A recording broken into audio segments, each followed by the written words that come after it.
തിരുവനന്തപുരത്തിൻ്റെ ഹൃദയത്തുടിപ്പായ വിഴിഞ്ഞത്താണ് നമ്മളിപ്പോൾ നിൽക്കുന്നത്. യഥാർത്ഥത്തിൽ ഇപ്പം നമ്മുടെ വിഴിഞ്ഞം തുറമുഖം ഈ ഒരു പ്രദേശത്തിൻ്റെ, വിഴിഞ്ഞം എന്ന ഈ സ്ഥലത്തിൻ്റെ പേര് ലോകമെമ്പാടും എത്തിച്ചിരിക്കുകയാണ് എന്ന് നമുക്കറിയാം. പക്ഷെ നമ്മൾ ചരിത്രം എടുത്തു നോക്കിയാൽ അന്ന് മുതൽ ഇന്ന് വരെ എല്ലാവരും ഉറ്റുനോക്കിയിട്ടുള്ള ഒരു പ്രദേശത്താണ് നമ്മളിപ്പോൾ നിൽക്കുന്നത്.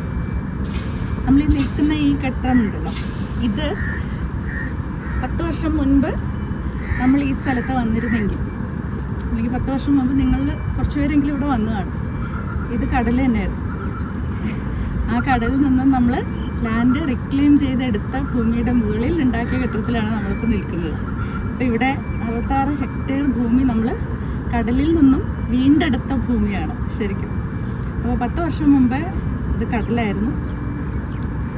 100 വർഷങ്ങൾക്ക് മുമ്പേ നമ്മളൊന്ന് തിരിഞ്ഞു നോക്കുകയാണെങ്കിൽ നമുക്ക് തിരുവിതാംകൂർ രാജഭരണം ഉണ്ടായിരുന്ന കാലഘട്ടത്തോട് സർ CP രാമസ്വാമി അയ്യരുടെയൊക്കെ, അദ്ദേഹം ദിവാനായിരുന്ന കാലഘട്ടത്തൊക്കെയുള്ള രേഖകൾ നമ്മൾ പരിശോധിക്കുകയാണെങ്കിൽ, ചരിത്ര രേഖകൾ പരിശോധിക്കുകയാണെങ്കിൽ നമുക്ക് മനസ്സിലാകും ഇവിടെ ഒരു തുറമുഖം ഉണ്ടാക്കുവാനും കടലിനടിയിൽ കൂടെ പോകുന്ന ഒരു തുരങ്കം പാതയായിട്ട് ഉണ്ടാക്കുവാനും ഒക്കെയുള്ള ഒരു ആശയം മാത്രമല്ല, ശരിക്കും അതിൻ്റെ ആ ഒരു എൻജിനീയറിംഗ് ആസ്പെക്റ്റ് വരെ നോക്കിയിട്ടുള്ള അതിൻ്റെ രൂപരേഖകൾ സഹിതം നമുക്ക് നമ്മുടെ ആർക്കൈവ്സിൽ നിന്ന് ലഭിക്കും.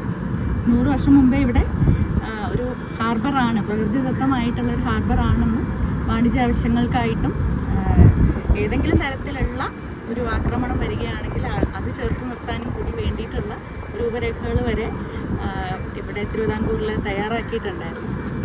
അതിനു മുമ്പ് നമ്മൾ നോക്കുകയാണെങ്കിൽ, ഒരു 1000 വർഷങ്ങൾക്ക് മുമ്പ് നമ്മൾ നോക്കുകയാണെങ്കിൽ നമുക്ക് പണ്ടത്തെ, ഇപ്പോൾ നമ്മൾ ഈ ചോള രാജാക്കന്മാർ, ചേര രാജാക്കന്മാർ, പാണ്ഡ്യ രാജാക്കന്മാർ, ഇവരെ കുറിച്ചൊക്കെ നമ്മൾ കേട്ടിട്ടുണ്ട്. അപ്പോൾ അവരുടെയൊക്കെ കാലഘട്ടത്തിൽ പോലും അവരെല്ലാവരും ഇങ്ങനെ ഉറ്റുനോക്കിയിരുന്ന ഒരിടമായിരുന്നു വിഴിഞ്ഞം എന്ന് പറയുന്നത്. ഒരു കാലഘട്ടത്തിൽ ശരിക്കും രാജേന്ദ്ര ചോള പട്ടണം എന്നായിരുന്നു ഇതിൻ്റെ പേര് പോലും.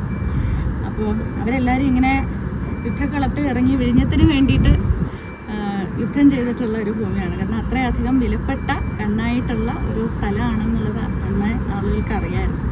അതിനു മുമ്പ് സംഘം ലിറ്ററേച്ചർ തൊട്ടുള്ള ഒരുപാട് കാര്യങ്ങൾ, ശരിക്കും പാശ്ചാത്യ രാജ്യങ്ങളിൽ നിന്നും വന്നിട്ടുള്ള ലേഖകരുടെ ചരിത്ര ഗ്രന്ഥങ്ങളൊക്കെ എടുത്ത് നോക്കിയാൽ പോലും നമുക്ക് മനസ്സിലാകും വിഴിഞ്ഞത്തിൻ്റെ പ്രാധാന്യം എന്താണെന്നുള്ളത്. അപ്പോൾ ഞാനിതൊക്കെ പറഞ്ഞത് ബോറടിപ്പിക്കാനല്ല, പക്ഷേ അങ്ങനെ ശരിക്കും ഈ ഒരു തലമുറ എന്ന് പറയുന്നത് നമുക്ക് അത്രമാത്രം നമ്മൾ ചരിത്രത്തിൻ്റെ പ്രസക്തിയെ, ചരിത്രത്തിൻ്റെ ഒരു സ്വപ്നത്തെ സാക്ഷാത്കരിക്കുന്ന ഒരു തലമുറയാണ് നമ്മുടേത് എന്നുള്ളതിൽ അഭിമാനിക്കാൻ വേണ്ടിയിട്ടാണ് ഞാനിതെല്ലാം പറഞ്ഞത്. ഒരു ജനതയുടെ സ്വപ്നമാണ്, നമ്മുടെ നാടിൻ്റെ സ്വപ്നമാണ് എന്നുള്ളതെല്ലാം നമുക്ക് ഇപ്പോൾ അറിയാം. ഇതിലുപരിയായിട്ട് കുറേ അധികം വർഷങ്ങളുടെ ജനങ്ങളുടെയും ജനതയുടെയും ഒരു ആഗ്രഹമാണ് ഇവിടെ സഫലീകരിക്കുന്നത് എന്നുള്ളതും കൂടി നമുക്ക് അറിയാൻ വേണ്ടിയിട്ടാണ് ഞാൻ ചെറിയ ചെറിയ കാര്യങ്ങളാണ്, പക്ഷേ രസകരമായിട്ടുള്ള കാര്യങ്ങളായിട്ടാണ് എനിക്ക് തോന്നിയത്. ഞാൻ വിഴിഞ്ഞത്തേക്ക് വന്നപ്പോൾ ആദ്യം യഥാർത്ഥത്തിൽ പഠിച്ചു തുടങ്ങിയത് ഇതിൻ്റെ ചരിത്രവും മറ്റു കാര്യങ്ങളൊക്കെ ആയിരുന്നു.